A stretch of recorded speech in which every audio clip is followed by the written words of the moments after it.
생명의 샘가 이영훈 목사입니다. 오늘 우리가 머무는 이 세상은 전쟁과 질병과 기아와 환경 파괴, 빈곤 등 생각하면 이 세상은 혼란과 불안, 걱정뿐이 아닐 수 없죠. 오늘도 나와 여러분들이 하나님의 말씀에 귀를 기울이고 하나님이 오늘 이 시대에 그리고 우리들 하나하나에 다가오시고 역사해 주시기를 기대하면서 오늘의 말씀을 묵상하기 원합니다. 우리가 신명기서를 묵상하죠. 29번째 시간입니다. 11장 8절에서 17절까지 줄이라고 맹세한 젖과 꿀이 흐르는 땅이라고 하는 주제이죠.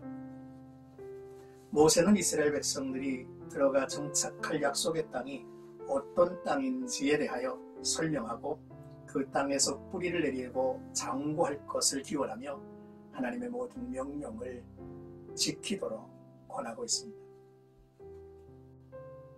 먼저 8절에서 12절까지는 여호와께서 돌보시는 땅이라는 내용입니다. 모세는 이스라엘 백성에게 하나님의 명령을 지키라고 합니다. 그리하면 하나님이 주시는 땅에서 강성할 것이며 너희가 들어가 그 땅을 차지할 것이라고 했습니다.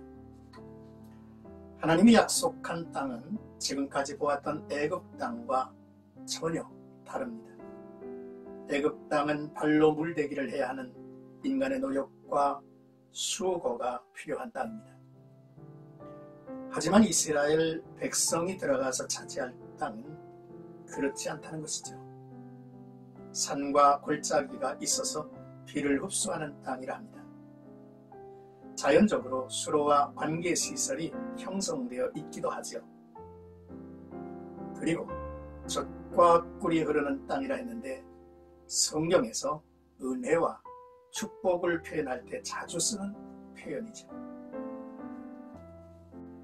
하지만 가나안 땅은 우리의 시선으로는 풍부한 자연 조건과는 맞지 않습니다. 일부 비옥한 땅은 있으나 대부분의 지역은 물이 부족하고 기온차가 심해서 곳곳에 벌모지가 산재합니다. 성지를 설명하는 한 선교사에게서 이스라엘은 한국의 강원도 면적 정도이지만 세계 지도를 압축해 놓은 곳이라 생각이 든다는 말을 들었습니다. 골란 고원은 해발 1000m 높은 곳으로 갈릴리에서 가파르게 이어져 있죠.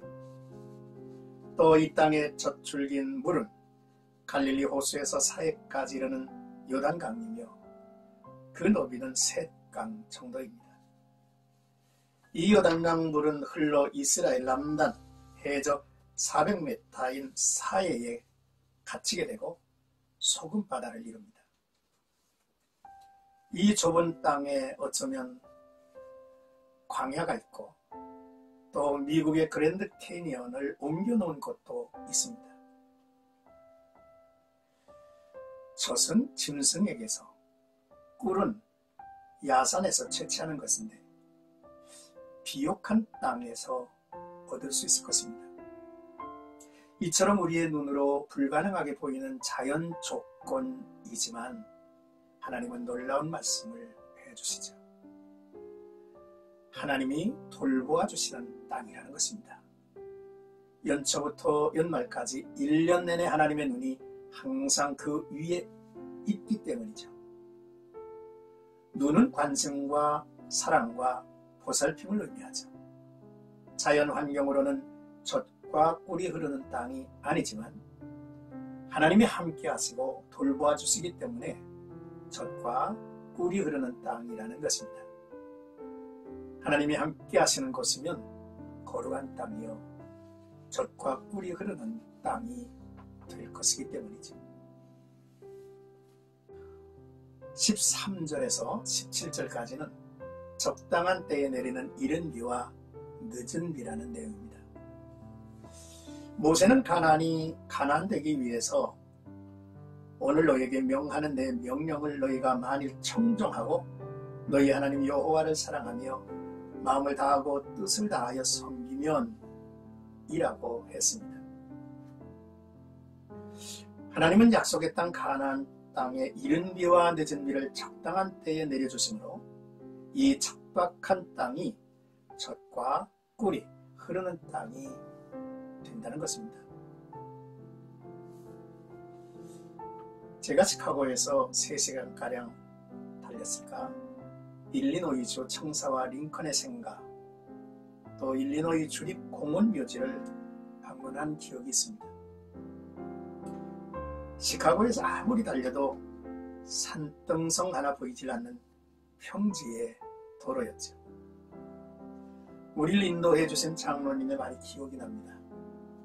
목사님, 이곳에서 가나안을 보죠. 이 광활한 대지가 옥수수 생산지인데 강도, 호수도 볼 수 없지 않습니까?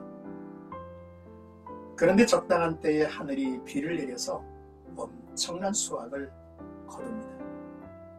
세상은 그 자체로 풍요로워질 수 없습니다. 하늘이 움직여줘야 하죠. 스스로의 힘과 능력으로 이 세상에서 생존할 수 있다는 착각을 내려놓게 하는 곳이라는 설명이었습니다. 13절의 말씀을 다시 읽습니다.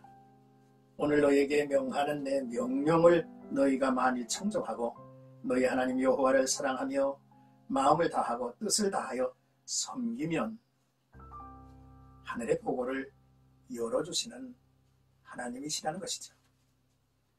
이런 비는 오늘날 가을비를 의미하죠. 이때 팔레스타인 지역은 파종을 합니다.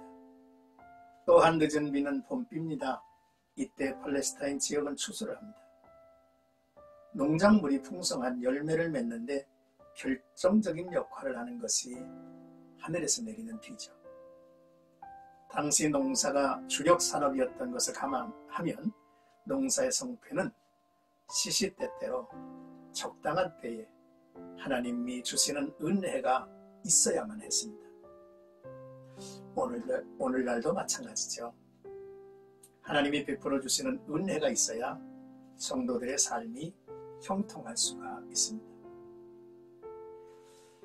우리가 주목할 것은 한 가지의 경계 말씀을 주시는 것입니다.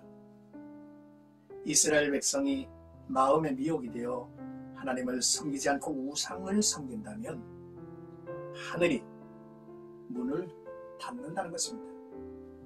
땅은 황폐하여 소산을 내지 못하고 속히 멸망할 수도 있다는 거죠. 엘리야 시대의 3년 만의 극한 가뭄 역시 하나님이 하늘문을 닫으셨기 때문이죠.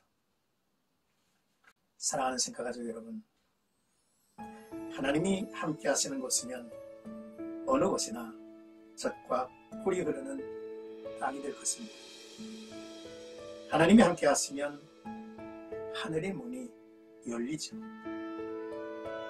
하늘문이 열리는 그 조건을 오늘 말씀에서 우리는 찾아보았습니다.